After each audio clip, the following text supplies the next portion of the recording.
What's up, YouTube? This is Too Raw for TV. All right. So,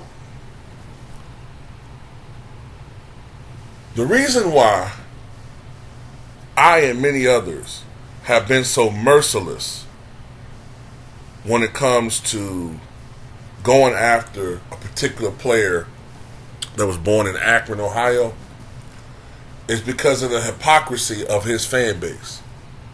For years, they lamented Skip Bayless, cried and whined and bitched and moaned and groaned about his takes on the king, on, the chosen one, and the Akron Hammer, other nicknames he's had over the past that didn't quite stick. Man, look, stop ragging on this guy. Give him a chance to win. He nitpicks about every little thing. He has nothing good to say about him, right? He could have a 40-point triple-double and Skip Bayless will nitpick about a missed free throw he had down the stretch. You know what I'm talking about. And we saw it. And that's why I never gave Skip Bayless any credit. I used to make videos going after Skip Bayless well before this Russell Westbrook thing. Even if I did have issues with that guy from Akron.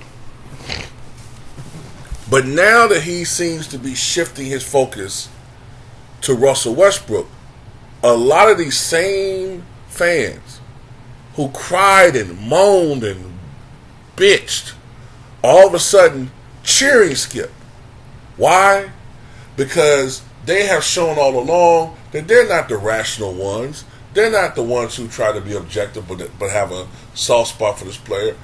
They just was mad because he wasn't kissing the ass of their favorite player. These fanatics want you to be fanatical about their guy. It's not about fairness. It's about the legenda. And as long as Russell Westbrook's failures prop up the other guy, the Akron Hammer, they all of a sudden now are some of the biggest supporters of Skip Bayless. Lunacy at its finest. So now, Russell Westbrook is with the Clippers. And now all of a sudden, the Clippers are 0-2 since Russ has joined them. But since when were the Clippers all of a sudden this powerhouse? Isn't this a team that lost 6 games in a row recently? Isn't this the same team that gave up 54 points to Giannis? Isn't this the same team that a couple of years ago blew a 3-1 lead against Denver? Isn't this the same team that year in and year out has failed to live up to expectations? I mean, isn't Kawhi Leonard the guy that said that he was going to bring a ring to LA, revitalize the Clippers, saying that this was his city?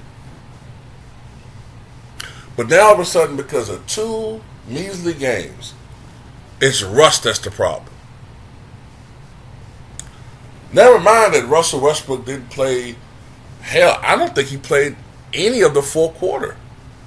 At least most of the fourth quarter. I don't think he played any of the fourth quarter. And none of the overtime. But yet, leave it to Skip Bayless to somehow blame Russell Westbrook for last night's loss. He went as far as to say Russell Westbrook's energy is negative. And he talks about and lied on national television that Russ was a malcontent on the bench, even though on TV you could clearly see Russ cheering the Kawhi Leonard and Paul George on down the stretch. You could clearly see that. He's a liar. And I'm telling you, one thing that I am not, even if you don't like what I have to say about LeBron James, I'm not a liar. He's a liar. And if I'm Russell Westbrook and his family, I would strongly consider doing what Brett Favre did. Even though Brett is in the wrong because actually, Pat McAfee and Shannon Sharp are correct. You are a crook. The text messages prove it. But Skip, you are a liar.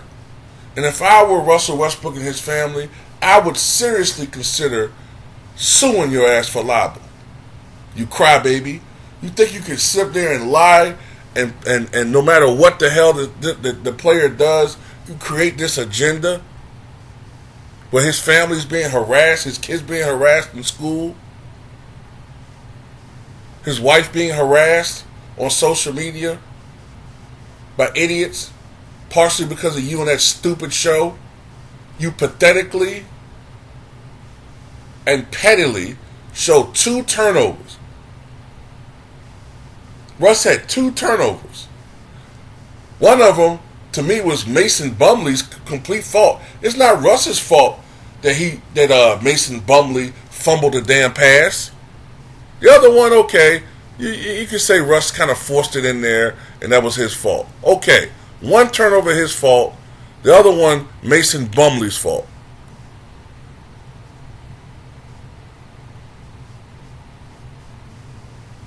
Doesn't matter that Russ had a good game statistically.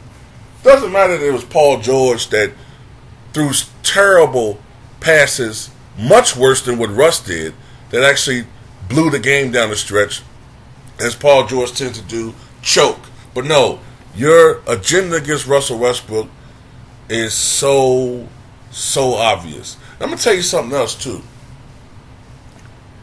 I'm going to go there. If Russell Westbrook was white, oh yeah, I'm going to say this, and I strongly believe this, if he was white, he would be portrayed as the Brett Favre of the NBA, a gunslinger, an all-out bars risk taker who sometimes fails, but hey, he that's what makes him great. He's exciting to watch. The whole narrative would be different if Russell Westbrook was, all of a sudden Murray Westbrook, or if his name was John Westbrook, and he played at Utah. Totally different narrative. You know why I compare him to Brett? Because Brett put up numbers. But Brett was a choke artist and an interception machine. 336 career interceptions. No one comes close to this guy. Tom Brady played 23 seasons and was nowhere near Brett Favre's interception record. Nowhere near it. The one Super Bowl that Brett Favre won really wasn't even because of him. He kept his mistakes down to a minimum, but the real reason why they won that Super Bowl was because of Reggie White and that defense and the special teams and Desmond Howard. And the next one they lost more because of Brett Favre. And then the last time I seen Brett Favre in his glory was that AFC Championship game against, who was it? The Vikings? I think it was, no, it was the Vikings versus the Saints, wasn't it? And what did Brett Favre do? When all he had to do was secure the football and get maybe a 10 or 15 yard gain, and they can get in field goal range and win it. No, what did Brett Favre do? Like a risk-taking gunslinger, he forced a pass that was intercepted. But Brett Favre is worshipped by his fans. He was worshipped. John Madden, I'll tell you, Brett Favre. This guy's amazing. Brett Favre. He sometimes it doesn't work for him, but Brett Favre. Russell Westbrook does the same thing. He's an ignorant nigger. That's what people thinking. I'm just going to say what people thinking. He's an ignorant nigger with a wide nose who you wouldn't want to see 2 o'clock in the morning with a hoodie on in front of the gas station if you're getting some gas late at night after coming from the club. Let's be honest. I keep it motherfucking real. Stop acting like race don't fucking matter in this country. It does. Oh, I don't see race, I think man, fuck you. I'm not scared to talk about race on this channel. Now, am I calling Skip Bayless a racist? Well, I'm not. I put it like this. I believe strongly that if Russell Westbrook was white, he would love him. Somebody explain to me why this dude loves Tim Tebow but has an issue with Lamar Jackson. Somebody explain that to me.